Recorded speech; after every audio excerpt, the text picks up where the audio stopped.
Thrilled to have this relatively young new writer here to read from his latest book. Kind of came out of nowhere in many ways. Kind of took overnight the storytelling success. overnight and took the storytelling world by surprise. So we're really delighted to do that. And personally for me, my name is Tron Noriega. I'm the director of the Chicano Studies Research Center here. But I'm also a professor in the Department of Film, Television, and Digital Media. And really, I owe that job to people like Jesus, and in many ways, primarily to Jesus, for creating an area that could be studied, which is Chicano cinema. And the work that he did in the late 60s and the early 70s, through the 70s, really established not just a body of work, but the intellectual and critical framework for understanding how it fit into the world. Not as its own thing, but as part of larger international, transnational movements in cinema. And he also did the political legwork to add substance to that. And I realized, wow, I've got to take one of this guy's jobs away, because he's the filmmaker. And if you're a Chicano filmmaker, you're often the screenwriter, the producer, the director, the critic, you know, and sometimes you're there in front of the camera too. So he's doing that work, but he was also doing a lot of curatorial work, a lot of advocacy work, pulling together other filmmakers and really pushing for access on both the commercial side and the public side. But he was also writing a scholarship for all of this, publishing in academic journals, and I thought, that's my job. I want that job, you know, so I kind of come in and do that. But it's really a tribute to Jesus and to his generation, both in the arts and in media advocacy. We've got Luis Torres here, David Boteo, and Wayne Healy, who really opened up opportunities, but in order to do that, given the nature of the exclusions, really had to cover it all, and really had to work on a number of registers, and did an amazing job, such that there's a lot to go back and engage with. So it's a thrill for me to be able to introduce Jesus. He will come up and read from his recent work, and I guess more than that. We'll see a brief kind of video that showcases his media work, and I thought just, because it's such an honor for me to kind of have him here and to be able to speak, to just talk for a bit afterwards, he and I, about the media side of things. Back from when he left Occidental, I think with the same degree that Steve Martin had in philosophy, and somehow didn't turn that into a comedy career, but a rather impressive career in media from public media to commercial television and to feature films. So without any further ado, Jesús Salvador Treviño. Thank you. Well, I must say I'm very honored that so many of my friends thought enough about my craziness to be here today. I really appreciate the parking and the driving and all of that. Having just done it myself, so I know it's a sacrifice. I want to read a little bit from the new book, which is called Return to Arroyo Grande. But I wanted to kind of give you a little background beyond about all this. As John mentioned, you know, I've been basically doing media. I've been directing TV, but there's a storyteller part of me. I mean, I suppose fundamentally I'm a storyteller, whether I do it with film or whether I do it in my writing. It's really about telling a good story, a good yarn. And during the time, the past 35, 40 years that I've been directing primetime television shows, I still felt the need to tell our story, our Chicano story, our Latino story. And so I began with this first collection called The Fabulous Sinkhole, which I didn't really know where I was going with this. Now at the end of the third book, I think I know where I went.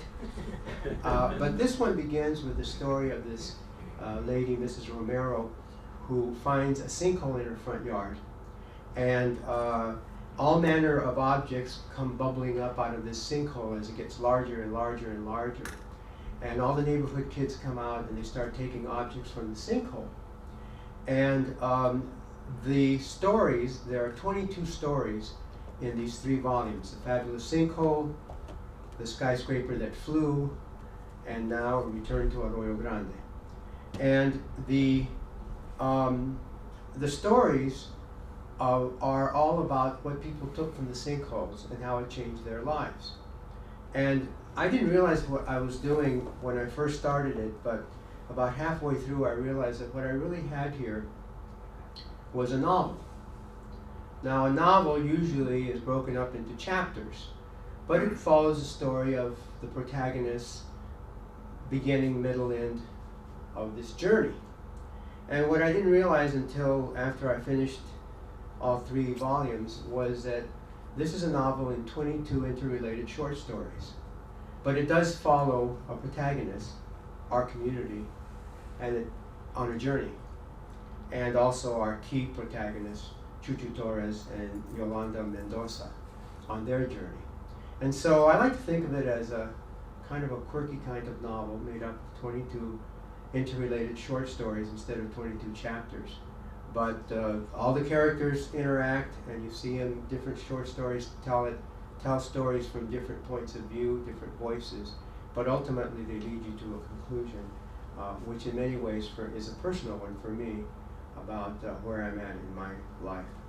So I'm going to begin with a little bit of whimsy, just to give you the sense that the story has been told. People have told me that this is darker than the other 2 volumes, and it is, and I'll get to that.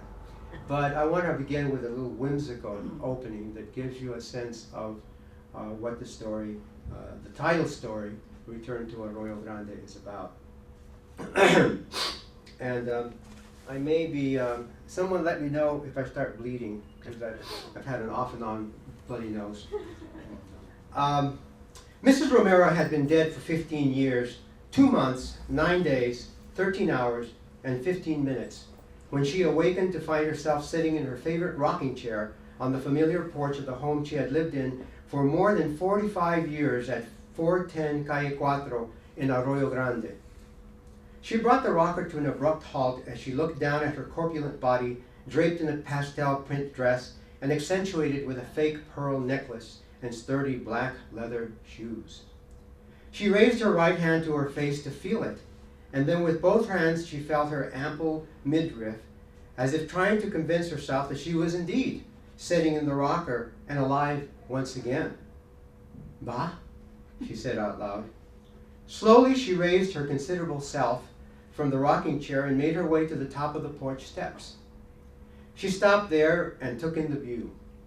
The perennially green lawn that she had worked so hard to keep cut and manicured throughout her lifetime was now bone dry, overgrown with knee-high, brittle, yellowed grass.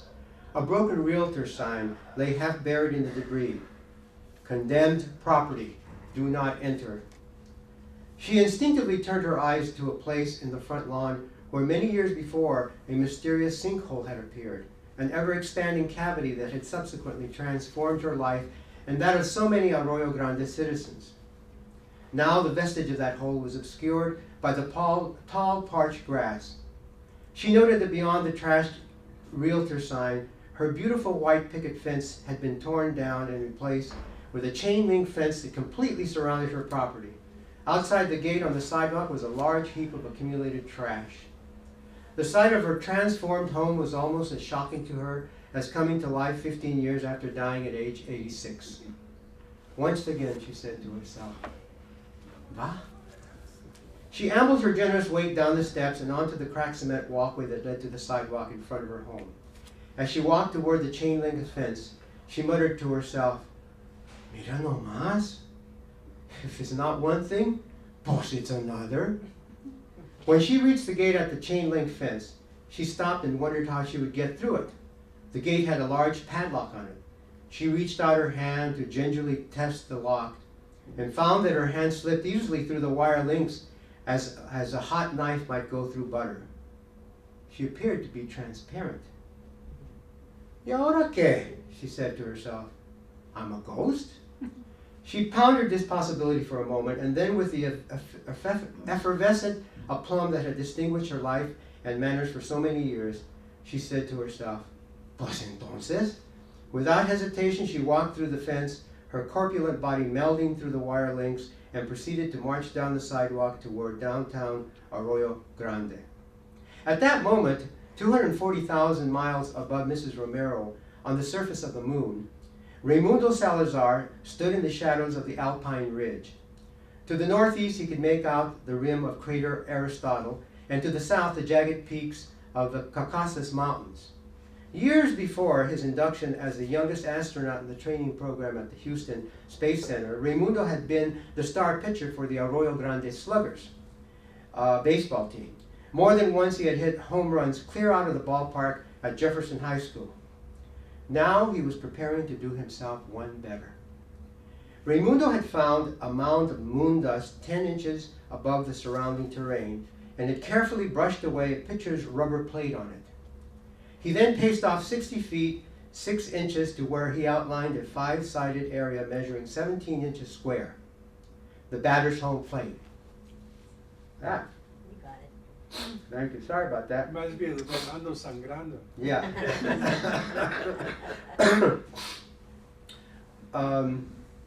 From his airtight astronaut suit, he pulled out 2 items.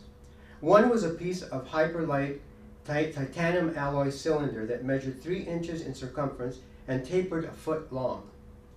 He unscrewed the lower end of the cylinder and drew from it within another piece of titanium alloy which extended another foot. And then within that he pulled out yet another extension, also measuring a foot. The last piece he pulled out measured 6 inches in length. The metal pieces screwed into each other, leaving Raimundo holding what was unmistakably a baseball bat measuring the National League required 3.5 feet in length. Close inspection of the alloy would reveal that it was comprised of microscopic particles of advanced balsa wood compound, legally meeting major league specifications that the bat was made of wood. He tried a couple of practice swings on the newly assembled bat. He was careful not to overdo it, lest the momentum of his swing carry his body off the surface of the airless, low-gravity moon. He released a catch on the surface of the cocoon. Next he pulled out a collapsed cocoon made of microsynthetic mylar. He released the catch on the surface of the cocoon, and it instantly popped open, expanded into the familiar spherically shaped baseball orb he had played with for so many years in his youth. This particular baseball was unique, however, in that it was made of mylar panels, which looked very much like tiny wind sails. Indeed, what he held in his hand was nothing less than a tiny solar sail vehicle constructed in the shape of a baseball. Raimundo tossed the ball to his astronaut friend and co-pilot on this lunar mission, Jim Henderson. "You ready?" Jim asked over the intercom. Let's make history," Raimundo replied. Jim Henderson reared back in a familiar pitcher stance, his right hand holding the ball, his head turned down. "Babe Ruth," Henderson said under his breath, "eat your heart out." With that, he pitched the ball to Raimundo. Time seemed to slow down as the mylar-covered ball floated toward Raimundo. Finally, and it did seem like an eternity for Raimundo, the ball neared within striking distance. With one carefully measured swing, Raimundo's bat connected with the ball, sending it spinning off the surface of the moon and into the vacuum of space.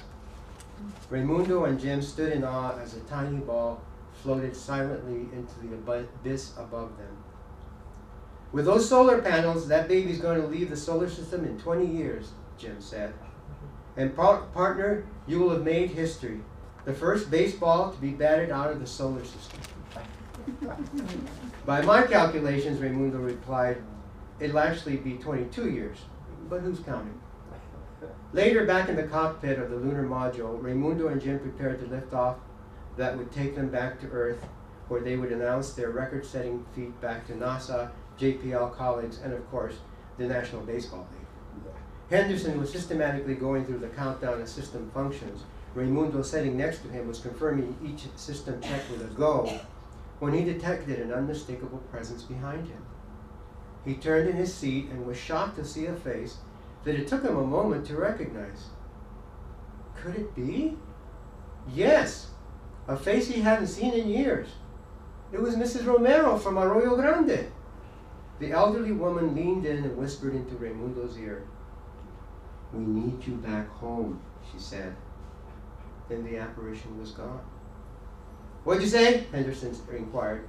"Huh?" replied Raimundo, his eyes locked onto the space where Mrs. Romero had just been. "Did you say something?" "No." Nothing at all. So Mrs. Romero goes around the world recruiting people who lived in Arroyo Grande and have gone on to other careers. And the title story is about what happens when they come back to defend their barrio. So that is the lighter side of it. I'm going to now give you a little example of the darker side.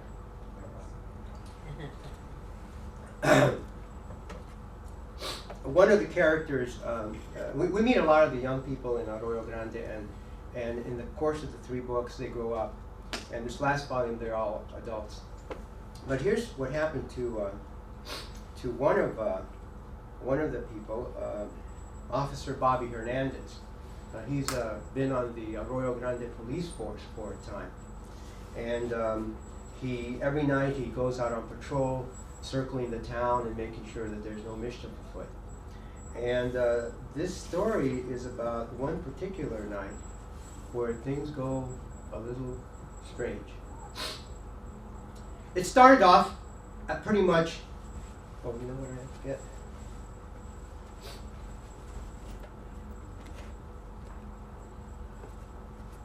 Props.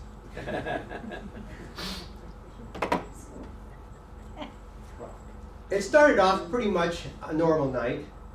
I pulled out of the station at Calle Uno and Sycamore and started out on my usual loop, which took me east to Interstate 10, making sure there was no stranded motorists, then getting back onto surface streets, headed down Pershing Street to Calle 10. Then I'd swing around by the cemetery on the south side of town. Eventually, I'd find myself back at Calle Mercado. After years of patrolling Arroyo Grande, I'd gotten used to checking out certain familiar places I had long ago determined would be logical places for someone to engage in mischief. I was never disappointed. The back of the high school stadium was one of those sites where once or twice a month I'd cough up teenagers sipping beer or smoking pot. The wide plaza in front of the Baron and Reber Skyscraper was another one with its hidden nooks and crannies, ideal for drug deals. And of course, the grassy rise by the gates of the Arroyo Grande Cemetery, a great place for some patron of the Copa de Oro to sleep off a borrachera. Most of the time, the majority of the many nights I patrolled Arroyo Grande, nothing, absolutely nothing, happened. The gentle people of Arroyo Grande slept their peaceful sleep and gathered their strength for the many chores ahead of them the next day. This night was such a night, or so I thought. The first patrol was uneventful. I returned to the station, caught the evening news and the Tonight Show, and then at midnight, I set out on my second patrol of the night. And that's when it all changed. I had just passed the cemetery and pulled onto Calle Mercado when I saw the toddler. Ordinarily, seeing a 3-year-old riding his tricycle along the bumpy sidewalk of Mercado Street, negotiating the rise and fall of concrete where the roots of large oaks had undermined the sidewalk, would not draw my attention. But this time it did. At 1 o'clock in the morning, you can bet it did. I slowed down the cruiser and pulled alongside the boy. And then I noticed who it was. Jimmy Ramirez, the youngest of the Alfonso Ramirez kids. The Ramirezes had moved into town a year ago and had rented the old Villa house when the octogenarian had passed on. "Hey, Jimmy," I called out. But the young boy was lost in his own world, his tiny legs churning the wheels of the tricycle like miniature pistons as he made those motor sounds that young children make when they're alone with their intense and private fantasies. Jimmy reached the corner of Calle Mercado and turned down Calle Cuatro. I knew the Ramirez family lived just 3 doors down, so I pulled my cruiser over and parked. As I got out of the patrol car, I could see Jimmy riding his tricycle up the sidewalk to the front door of his home, one of the old Craftsman 2-story wood frame houses that had been built on Calle Cuatro back in the 1930s. Out of habit, I slid my baton and my belt harness, patted my gun, and made my way to the house. The street was quiet, empty. The new Mercury street lamps that Mayor Cervantes had pushed through the city council cast an eerie purple aura over the entire block. When I got to the house, I noticed that all the lights on the house were off. Now, many of the other houses on the block kept a front porch light on as a safety measure. But there was no such porch light on here. And it was quiet, unusually quiet. Why was that? Suddenly it hit me. The constant chirp, chirp of the cicadas that Mark Summers in Arroyo Grande had stopped. Now, if there's one thing Arroyo Grande is famous for, it's its oversized, rampantly in-your-face cicadas, insects with no off button. And they were inexplicably now silent. Jimmy had disappeared through the front door, which remained ajar. I walked up to the porch and approached the door. It was dark, too dark to see inside. I reached for my flashlight and turned it on. Enveloping the front door in a pool of magna intense light. I peered inside, but could see no one. I entered the house. In front of me were the worn wooden stairs that led to the bedrooms. To the right was an arched entrance leading to a modest dining room, and beyond that another door leading to the kitchen. And to my left, another arched doorway leading to the living room, strewn with kids' toys, wrappers, and empty pizza boxes, indicating a night of watching TV.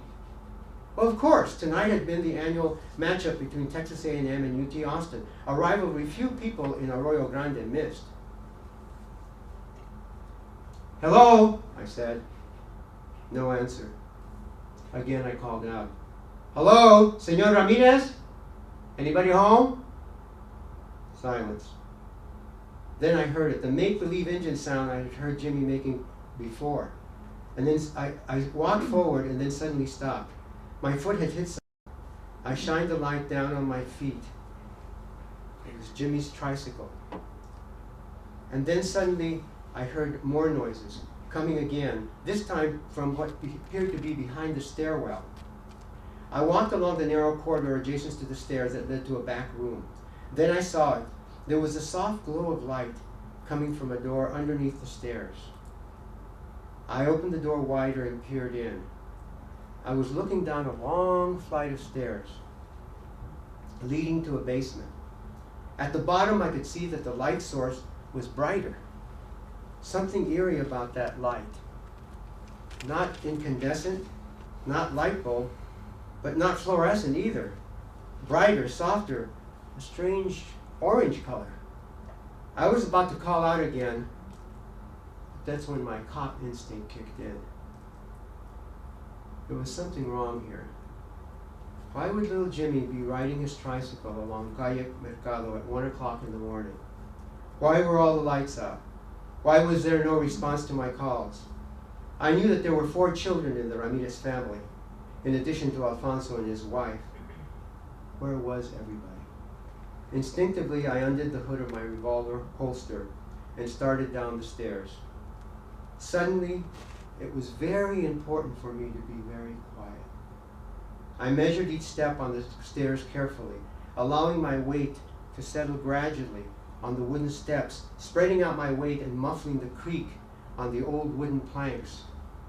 I descended slowly, carefully, keeping the light from my flashlight at my feet for obstacles, but away from the bottom of the stairs where it might give away my approach. Halfway down the stairs, I began to hear it. A low, resonant moan, but a moan that seemed to come from more than one voice, as if 2 or 3 people were moaning together, in harmony. It was not a happy noise. It was rather a moan of pain, of sorrow, of discord. Gradually, I got closer and closer to the bottom of the stairs. I turned off my flashlight and put it back in my belt. There was more than enough light now for me to see where I was stepping. The basement light was not only brighter, but I could see that indeed it was a light unlike anything I'd seen before. The color of it, the orange and reddish hue, the magenta tinge, how it flickered and it danced. Was it filters? Neon? I was dying to peek around the corner and see its source. Finally, I was down at the last step. All I could see into the basement was a blank wall facing the stairs. To my right, the basement opened into a larger room, but I couldn't see what was in it. The moaning was much louder now, and yes, it did seem to come from several voices. Then I noticed 2 things. That my right hand was hurting from holding the gun so tightly. When had I pulled out my pistol? And that I was drenched in sweat, the moisture descending from my cheeks and down to my neck and down my back. I stepped down close to the last step and inched my head closer to the edge of the stairwell that hid the basement from view. The mystery of the room was just inches away from me. I prepared to peek around the corner. I held my breath and I looked inside. And what I saw made my blood run cold. There were 6 of them. Alfonso Ramirez, his wife Betty, and the 4 children, ranging in age from young Jimmy to 6-year-old Maria, 7-year-old Stevie, and 9-year-old Alfonso Jr. They were all suspended about 4 feet off the ground. They were floating. Their arms were outstretched, extended, with their fingers pointing out. Their mouths were wide open. That's where the moaning was coming from. A harmonic synthesis of 6 voices merging into one deep, uninterrupted moan. But what made my blood run cold was their eyes. They were wide open, but only the whites of their eyes were visible. Their eyeballs seemed to have disappeared inside their skulls. Floating in the air with them were streams of blood, mucus, originating from their mouths, their eyes, their nose, their ears. The blood and bodily fluids floated and drifted, suspended in space, defying the laws of gravity. It reminded me of footage I'd seen of liquids that astronauts had spilled while being weightless in space. The shimmering iridescent light totally enveloped the 6 of them. It seemed to irradiate from them, fluctuating rhythmically with the breathing of the 6 members of the Ramirez family. I stared at this sight for what seemed an eternity. Suddenly, Jimmy's eyes descended from within his skull, and he was looking directly at me. Now they had all regained their eyesight. They were all staring at me. Intensely, angrily, menacingly. I could feel their glare focused an inch behind my eyeballs. I was terrified. Then young Jimmy floated in the air toward me. As he came closer and closer, I instinctively took a step back, and then I noticed the hatred in his eyes. How can a 3-year-old hate so much? He came to rest directly in front of me, his face nose to nose with mine. He opened his mouth to speak. But instead of the trilling motor sounds I had heard earlier, it was a man's voice that spoke. Deep, raspy, angry. "Don't," he said emphatically. He dragged out the final syllable of the word into 100 nuances of warning, threat, intimidation. "Don't tell anyone." Jimmy settled to the ground, took my hand, and led me up the stairs. He walked me to my patrol car, like an adult might lead a small child. Except here, I was the small child. Within minutes, I was sitting in the driver's seat of my cruiser. Jimmy was on the sidewalk again. He waved at me wordlessly, turned, and started back to the house. I started up the cruiser and resumed my night of patrolling the streets of Arroyo Grande. I went through my routine as if nothing had happened. I believe they call it shock. When I returned to the station, I went into the bathroom, washed off the sweat that had covered my face, and then I threw up violently. And when I was done, I went to one of the holding cells we keep for weekend drunks.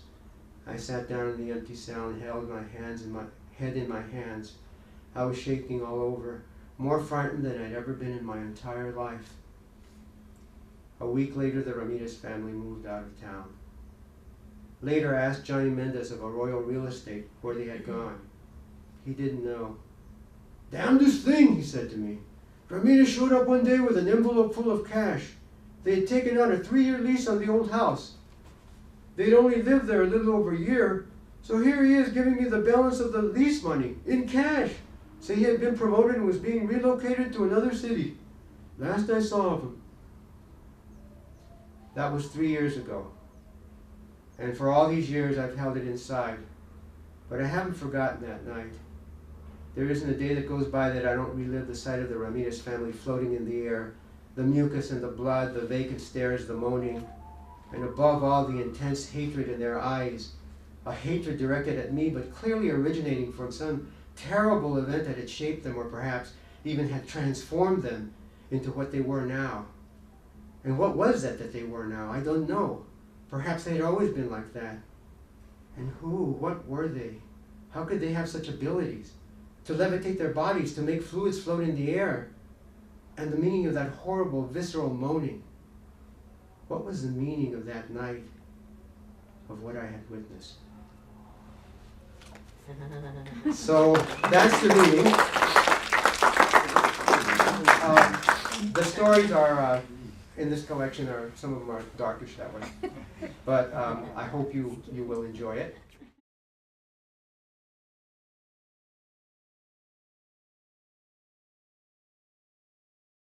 From Jesus shooting films to shooting. We thought we'd just have a brief conversation with a career that spans over 45 years. We can only really touch on some key things, but the range of that I think is important to take in, and I just had a few areas, and I thought we could just have a chat and then see if there are any questions about the reading or Jesus's media career. But we have a unique opportunity here to kind of cross over, and because I want to start it with one of the earliest things you showed there, which is your Edward Murrow phase during Acción Chicano, where you had an opportunity to really bring a certain style of investigative and public affairs television to bear on the Chicano community by Chicano filmmakers. And if you could just say a little bit about how that series came about and what you were able to do. First of all, let me just say that you don't do all that by yourself. Mm-hmm. And it heartens me that there are people in this room that have collaborated with me in one way or another throughout my career. These two great artists, Wayne and David, have done murals for films that I've worked on. Mm-hmm. Luis Torres was still in high school when I hired him to write for the Ahora show. Yeah. And so we've all had, and Marta here was one of the mascarones in Raíces de Sangre. So we yeah. And so we've all been on a long journey together, and that's why I say that it's not just one, me doing it. It's all of us doing it collectively, for which I'm very, very grateful to all of you for having been part of that. The Ahora program was the first public affairs talk show of its kind in 1969, and it was at a time when there was KMEX at that time was the dominant Spanish language television station, and they didn't do local news there. So it was just telenovelas that they would recycle, and so KCET was visionary in getting a grant from the Ford Foundation to do 175 live half-hour shows. And I got hired on first as a production assistant, which is kind of a glorified gopher, but within a month I was associate producer, and I was writing them and helping guide the direction of the show. There was a lot of controversy initially because community advocates felt that it was going to be a vendido show, and it was up to a number of us to prove that wasn't the case. And so we made sure that in the first couple of weeks we had everybody from the Brown Berets to the walkout leaders to everything that was really going on in East LA represented in the show. And for a long time I had wanted to delve into the area of the media and where we were at as a people. And so I managed to squeeze out of the production, I managed to squeeze 3 half-hour shows that I was able to devote my time to, which was the Image series. And it was, the first one dealt with stereotypes, the second one dealt with employment patterns, and the third one was more promising. It talked about the changing image. And to my knowledge, that was the first time that something like that had been undertaken, certainly on TV and stuff. So that's how that show came about. And for me, it was a lucky break because it got me into working at KCET. And after that show ended, they kept 3 of us from the staff. They had about 40 people on the staff, but they had to let the others go. But they kept me and Ed Moreno to continue working at KCT. Did Ed Moreno start with that? Yeah, Or was he had started with another show called Línea Abierta or Canción de la Raza? and Canción de la Raza, yeah. Which is actually a telenovela style. Yeah, it was the first actually, and Yeah. it was it actually predates Resurrection Boulevard in terms of being English language about a family in East LA, and it had a lot of important themes like the war in Vietnam and the farm workers and stuff like that. It was very ahead of its time. Now you were at KCT during a kind of moment in which it was transitioning from just a place that showed things that came in from other sources to becoming a producing station. Yeah. But it was really Canción de la Raza that made it a producing station. Was there a sense that the way in which it was really, in some ways, evolving and growing was anchored in portrayals of the Well, Chicano what people? had happened was when it was founded, and I believe that was 64, 65, it was it was an educational TV Yeah. station. And there was a very visionary station manager and programming czar named Charles Allen who came in and was determined to transform it into the modern age. Mhm. And the first thing he did was he started hiring minorities. Until that time, until I came on, it was virtually all white staff. And Eddie and I were the two first Latinos. Mm. And then there was one African American woman that came on as well. But it was a slow process. And to Charles Allen's credit, he didn't set us out there and let us drown. Mhm. He was really supportive of it and wanted us to be a success. And my first full-time job there as a producer was part of this humanity. It was called Human Resources Department. And he said, you know, you guys, I just want you to win awards. And we said, That's all. what kind of shows are we? Is this going to be like a monthly show? Is it going to be a weekly show? Should we be doing independent documentary? He says, I don't care. That's up to you guys to decide. All I know is at the end of the year, I want to see awards.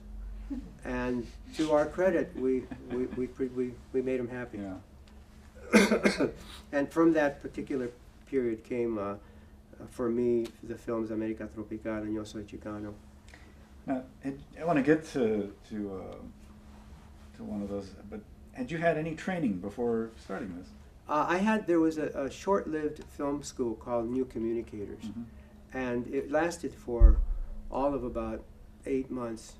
It was a lot of well-meaning Hollywood producers were aware of the lack of diversity, Mhm. and so they got a government grant to train a group of 25 diverse kids. Mhm. And there were Chicanos, there were 2 or 3 Native Americans, there were African Americans, and there was 1 or 2 token white, poor whites. Mhm.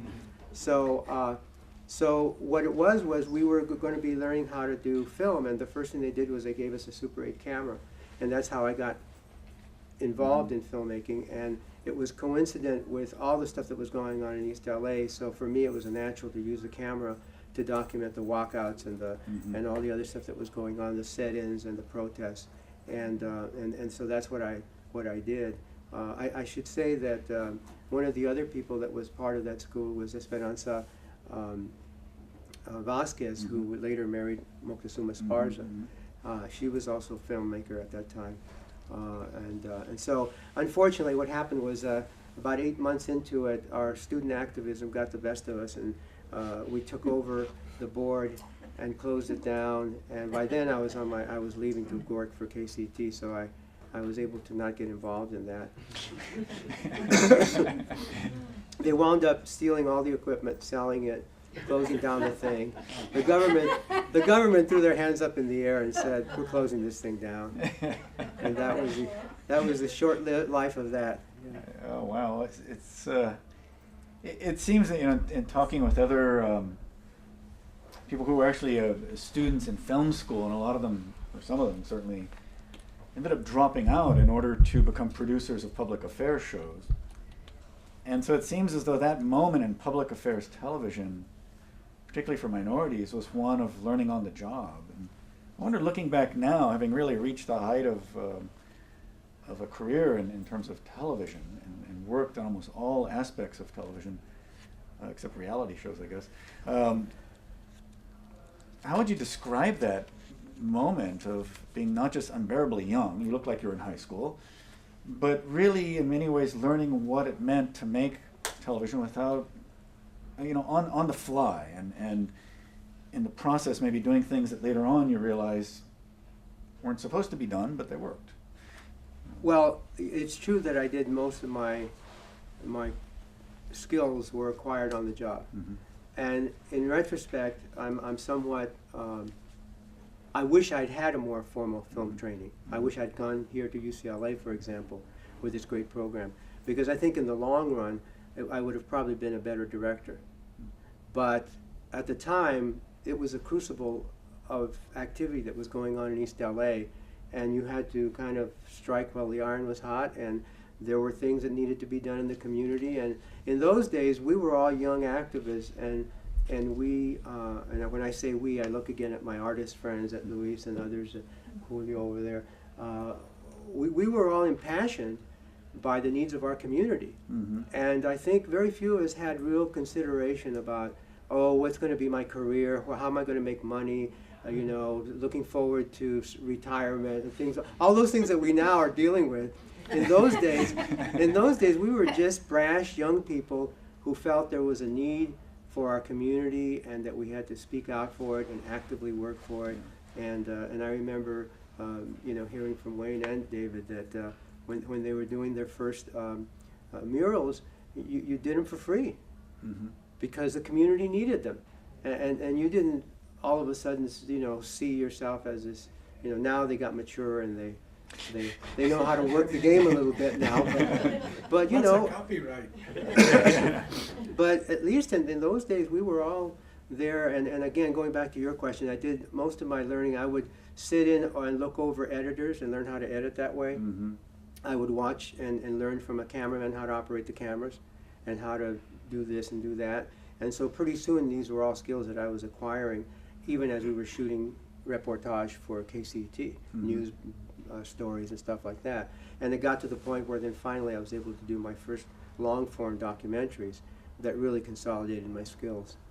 Now, one of the interesting things, and America Tropical is a good example of that, and you mentioned the earlier work you're doing, with Super 8, where you were also one of the few people documenting events, but you were also participating in those events. And with America Tropical, you end up producing something like a metaphor or an allegory of the Chicano movement by way of the revealing of the Siqueiros mural on Olvera Street, and how that happened at that moment, and you took that as a sign of what was happening in society in Los Angeles at that time. You got it. But you were also working with people like Schiffer Goldman to try to restore the damn thing and to draw attention to this is part of the history of Mexico in Los Angeles, it's part of the history of Los Angeles. And I'm just wondering about that element of being a filmmaker at that time. As you say, it wasn't just to have a career, it wasn't just to make moving images that people would watch, it was one of the ways in which you were participating in a social movement. Right? Well, we were all, very involved in the activism. East LA in those days, I was just looking at some footage earlier, and Kay, I saw you in this footage. We used to have a thing called the Educational Issues Coordinating Committee, Yeah. and we'd meet at this church on Euclid in Whittier Boulevard. And I was looking at some footage that someone had shot of one of those meetings, and we would all get together, and it was at a time when there was so much going on in the Chicano community that we needed a clearinghouse, Mm-hmm. and that's what this was. And so you'd go on a given night, and there'd be issues of police brutality, there'd be issues of teachers swatting kids, there'd be issues of health care, there'd be Pinto program issues. It seemed like everyone had to have a place to speak out.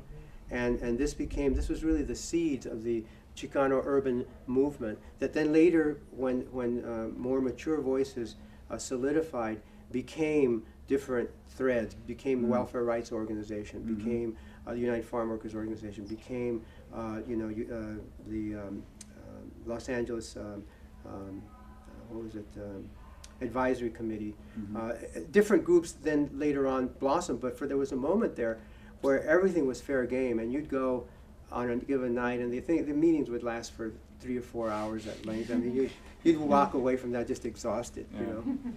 Well, along those lines, in terms of media, there is that point where there's an effort to really professionalize and realize this is it's not just an aspect of a social movement, it's a professional arena. And I wonder if you could say a little bit about the Chicano Cinema Coalition and the role that played in terms of bridging those two aspects of a social movement that was seeing itself in international terms and as a need to have some sort of platform to leverage access to an industry. Well, we certainly, you know, by the mid-'70s, we had enough filmmakers who had done 1 or 2 projects that I felt it was worthy and necessary for us to come together, and myself and a few other people created a thing called the Chicano Cinema Coalition, and it was basically a club, but the notion of it was that we were going to screen each other's films. We were going to screen films by other filmmakers, Latin America, Cuban films, Puerto Rican films, and then we were going to try to see how we could access funding. In those days, the chief funding source was public television, Mhm. and so we wanted to go to the CPB, to the Corporation for Public Broadcasting, to the Endowment for the Humanities, the Endowment for the Arts, and we wanted to go and protest to them and say, how come you're not funding our projects? Well, we knew why, because they had the committees that selected the films that were going to be funded, the committees were made up of white independent filmmakers, and they didn't know anything from us, and so they would just give it to their friends, Mhm. and so we were being purposefully excluded.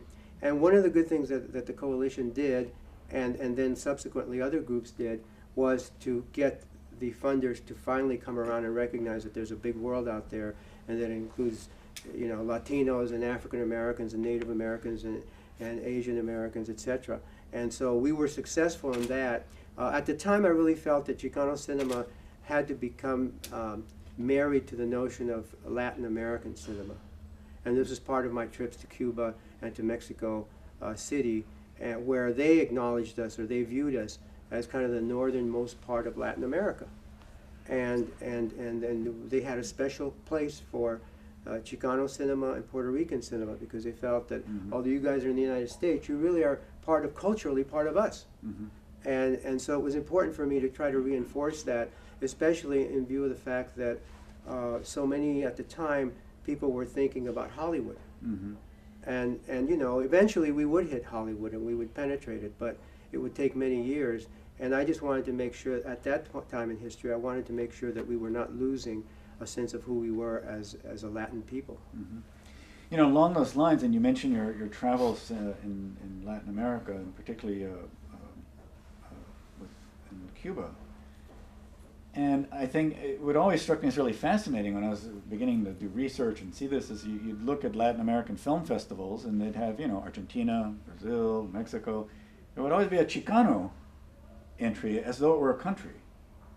And I traced that back, and it was you know, because you were in these meetings from 1974 to 1979 held throughout Latin America under the rubric of the new Latin American cinema.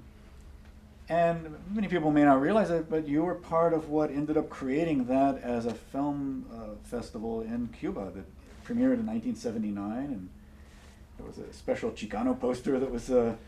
I wonder if you could say a little bit about that period and the effort to both aesthetically and politically integrate Chicano cinema into it as a national category. Well, you know what happened was the Cubans were very visionary in this respect. They saw that cinemas of struggle were beginning to happen throughout Latin America, and they felt it was important to begin to consolidate that. And they reached out to me as a Chicano, and they felt that Chicanos needed to have a presence in this. And I became a member of a group called the Comité de Cineastas de Nuestra América. And it was a small group of maybe a dozen, 15 filmmakers. And we're the ones that planned successfully planned the Havana Film Festival that is still going on today. But at the time, nothing like this had ever happened. And so we felt it was important to have a venue where people from all over Latin America could come and see each other's work. And because there were so many themes that were common, you know, labor struggles and campesino struggles and political struggles, of course, were all happening, whether it was happening in Chile or Argentina or Mexico or El Salvador or whatever. These were important issues of commonality. And they felt that Latinos, that Chicanos and Puerto Ricans needed to be part of this. And so this comité did wind up planning the foundation of this yearly festival in Havana, and also creating the escuela. There's a school that trains students from all over Latin America in filmmaking, and it's housed there in Cuba as well.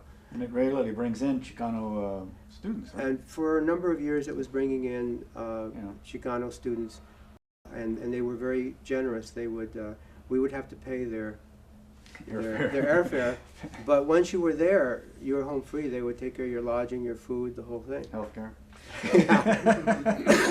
So yeah, if you got sick, they'd fix you up.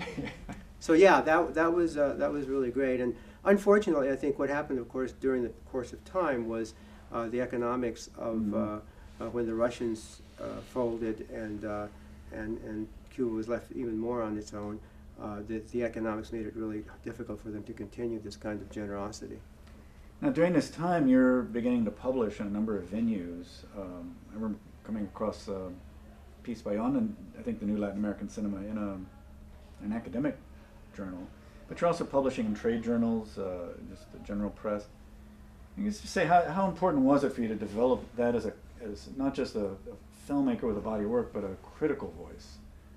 Well, I just, you know, I think you said it earlier, no one was doing it. And so I said, well, I'm going to do it. And eventually, I knew that eventually there would be a Chan that would come along, you know. Been prophesied. Yes. Because, you know, we needed that. We needed to start building our history. One of the things that has always, you know, struck me and that I have been very impassioned about was, I remember reading Carey McWilliams' North from Mexico. And it was such an eye-opener for me because it really showed all of this great history that our people had suffered through, and I knew nothing about it. And it taught me the importance of us chronicling who we have been and who we are. And so I was determined that with respect to cinema, we needed to do that as well. You know, because no one was paying attention to us. And we were now, you know, I think we were fortunate in that ours was the baby boomer activist generation. And without the numbers that we had, I don't think we would have made all the headway that we wound up doing with the Chicano movement. Because it takes more than a handful of people. In fact, there had been historically, during the 40s, there had been a group of activists, but they were small in number. And here, for the first time in the 60s, you have the baby boomers, they're Chicano, they're pissed off, and they're going to bring about some change. And their numbers alone, our numbers alone, dictated that we would do that. You know, the Denver Youth Conference, you know, 1,500 strong. And these people were going to go all the way back to Texas, Arizona, New Mexico, Colorado. They were going to you know, promulgate the notion of Chicanismo, the notion of Aztlán, the notion of empowerment, the notion of the work ahead of us that we would do, many of us would continue to do the rest of our lives. Now, around this time, you had an opportunity to make your first feature film, but it was actually in Mexico, and may in some ways be one of the few, if not the only, film from Mexico that actually fits within new Latin American cinema. Because Mexico is not known really for having participated in that, and I believe showed at the first festival, right? And One of them, in Havana. Yeah, it did, yeah. Say a little bit about how you came to be able to make that film. And well, what happened was there was an interest by the president of Mexico, Luis Echeverría Álvarez, to acercarse to the Chicano experience. And he started having meetings with people like José Ángel Gutiérrez, Reyes López Tijerina, a few other activists. And it was José Ángel, I think, who convinced him that what they needed, what Mexican people needed, was a film that would explain our Chicano experience.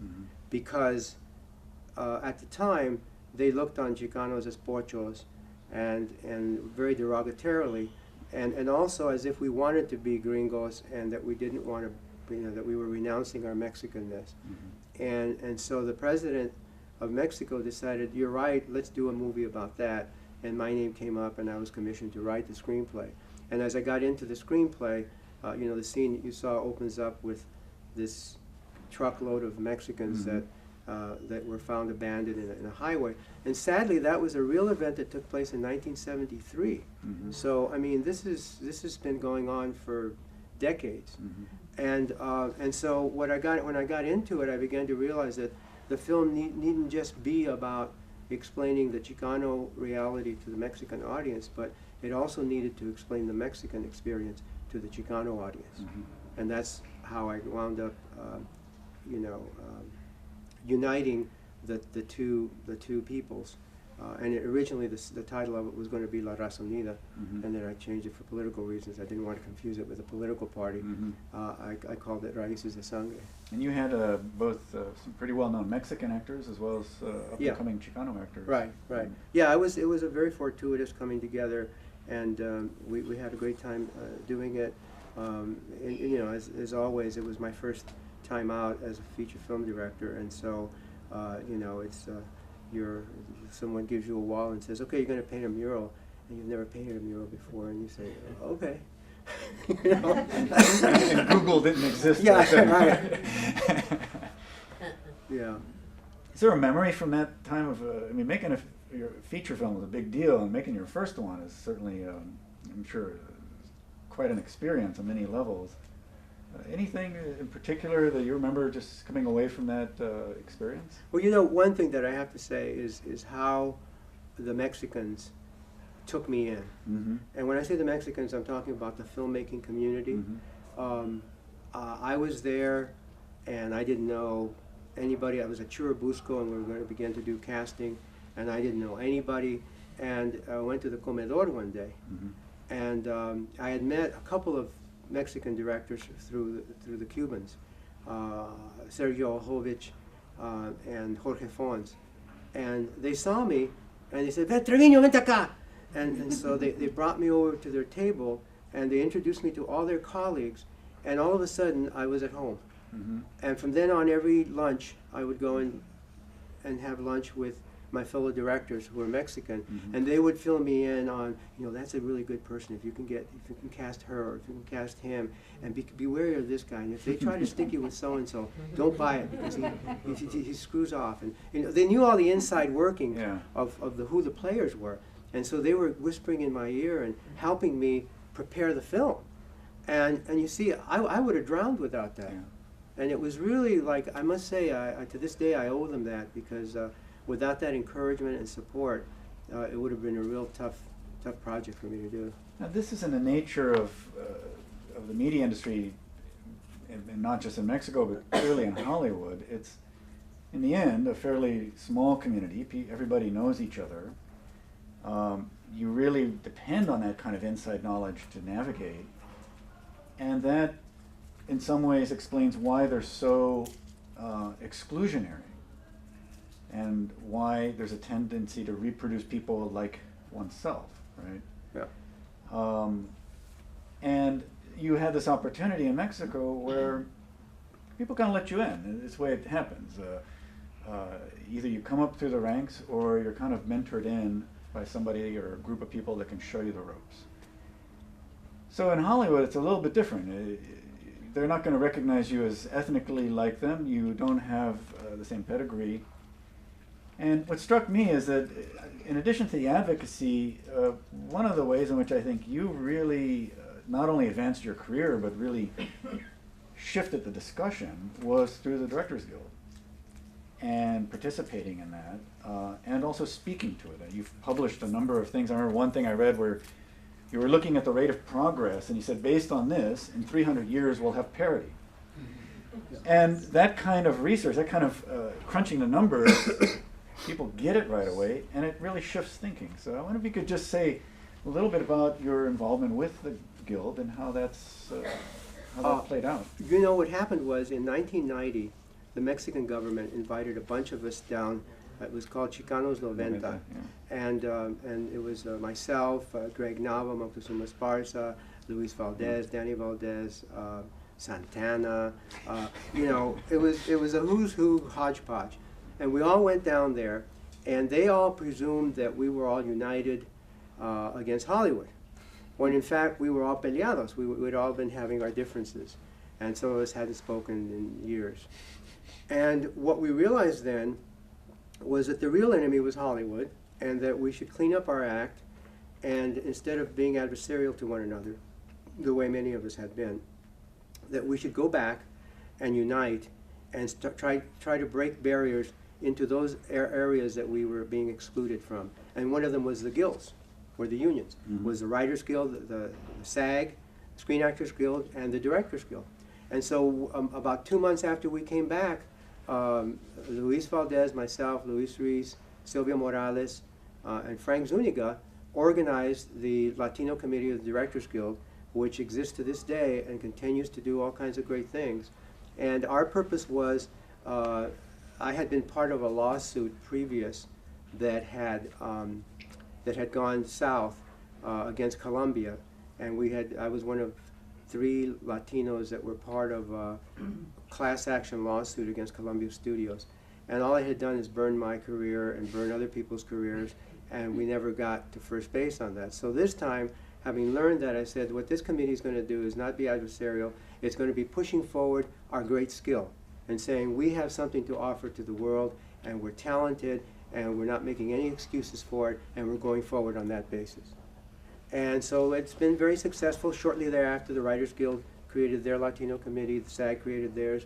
So we've had this process, but a lot of it was acknowledging that you know, we're not the enemy, and that we needed to support one another. And one of the good things that I think came from that was that a lot of the filmmakers, we understand because of the nepotism in Hollywood, that if we don't hire our own, no one's going to hire them.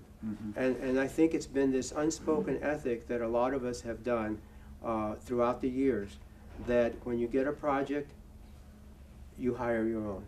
You see that in the real world. You see certain people kind of following from film to TV show, from public television to the commercial. And the thing about it is, it's always kind of a what's the term?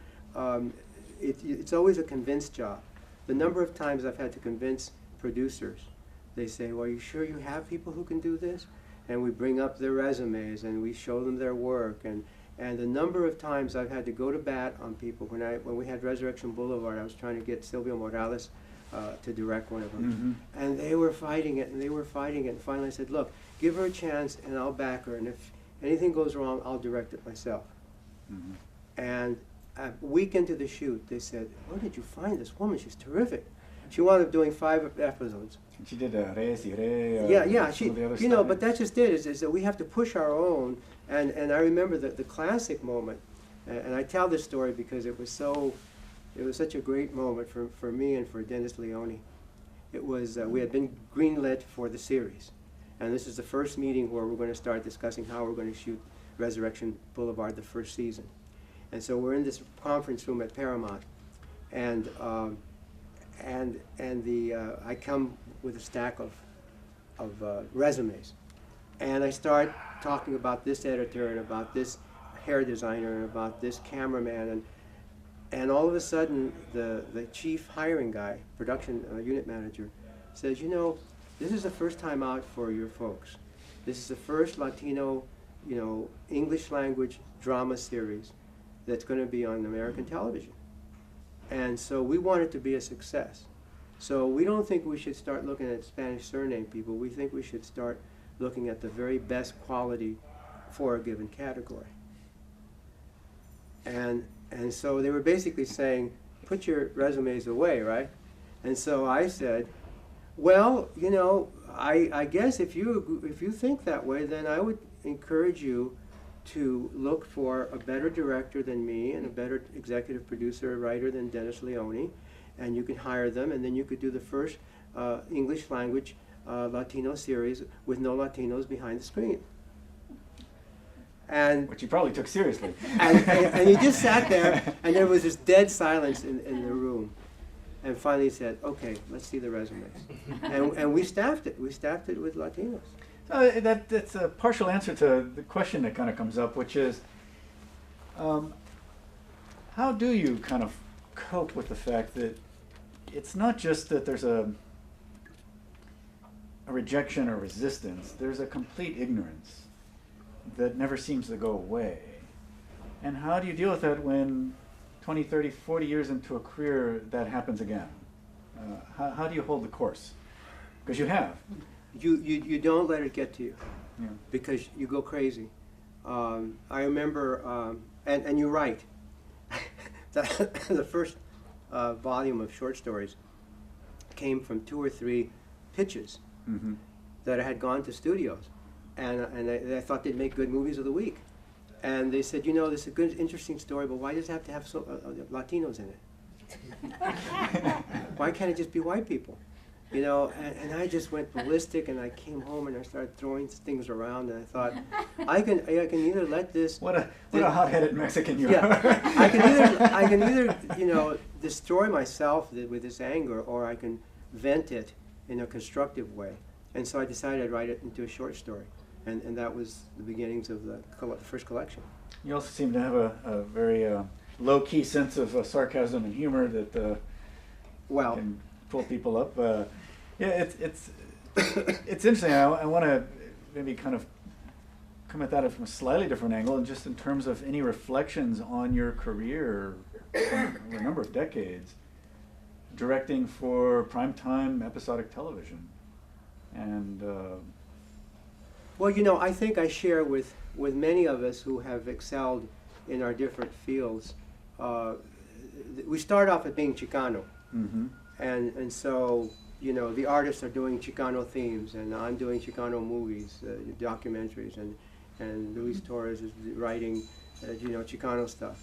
And then we graduate into the big time, and all of a sudden, we may be still Chicano, but our artwork and our skills are so good that we're now branching out into the other form. And as you saw from some of the clips there, you know, I've done mainstream stuff that has nothing to do with Chicanos, Mm-hmm. but I'm a good director, so they hire me to do that. Mm-hmm. And I think that is a mark of our maturity as artists, you know, and you look at, I think, for example, of so many of us who start off during that early period of proclamation.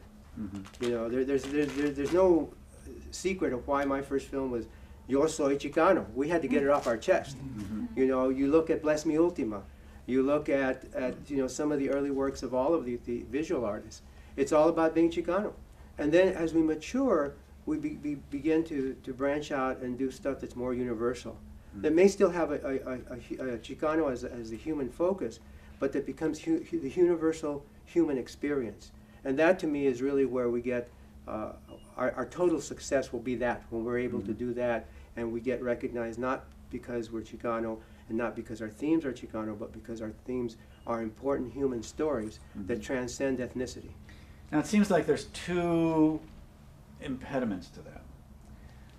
One is the kind of aesthetic and intellectual framework of the person telling that story. That it may just get too particular, so it's hard to become universal. And the second is an industry that believes it tells universal stories, but it really knows who should be in the center of that story. And it's an unexamined bias. And how do you work with that in the sense of how do you challenge on the side those who want to tell stories from a particular experience and have it be seen by others, but maybe aren't opening up the thinking about that? And on the other end, when you take that story, if you've succeeded, an industry is like, well, where's an actor we know? Yeah. Well, it's the confines of anything, and we should probably think of wrapping this up a little bit, because I don't want to overextend the patience of my friends here, who still have to jump on the freeway. The reality is that Hollywood plays by certain rules, and I think that you have to be willing to engage in those rules. And the good news is that now, with the advent of the internet and the new media, there are ways that we can circumvent some of those rules. I still think if you're going to do a major feature film, Revenant, you got to play by their rules. Mm-hmm. You got to get the box office actors and all that. But that's not to say that there aren't other films to be made that are about our community and that are about us, that maybe don't have a big star, but still are important stories to be told. And I think that the new generation are beginning to do that through webisodes and through independent films that they make, using the new technology, the fact that we all now can be filmmakers. You know, when I was starting, I was the only guy with a camera out there. You know, and today everyone has an iPhone. I mean, you know, you get... Yeah. So we're in a different time now, and my big preaching to the community is look at the new media, and that's why I did the example of Latinopia. Most of you know about it, I'm sure.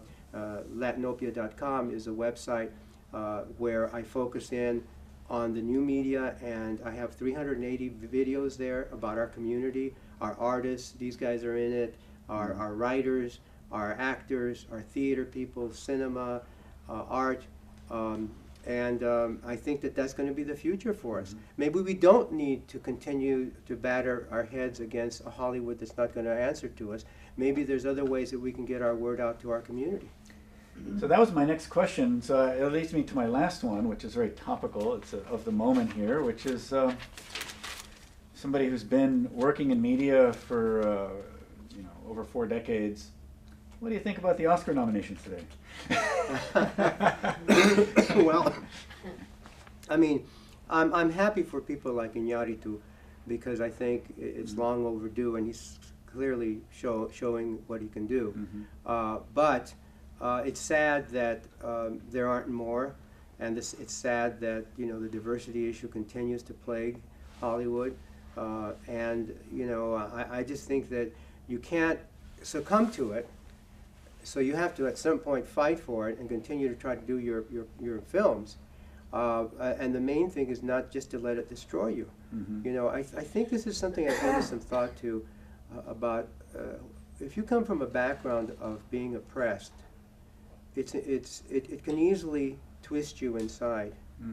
When I first discovered how we had been ripped off by the U.S. government, I hated the U.S. government. And I was being very hateful and very doing damage to myself. And I think that if you come from a background, as for example, Native Americans in this country, who have such a terrible, terrible history of being, done to, you can either choose to embrace that history and overcome it, so that you can be free in your own person. Or you can allow it to twist you.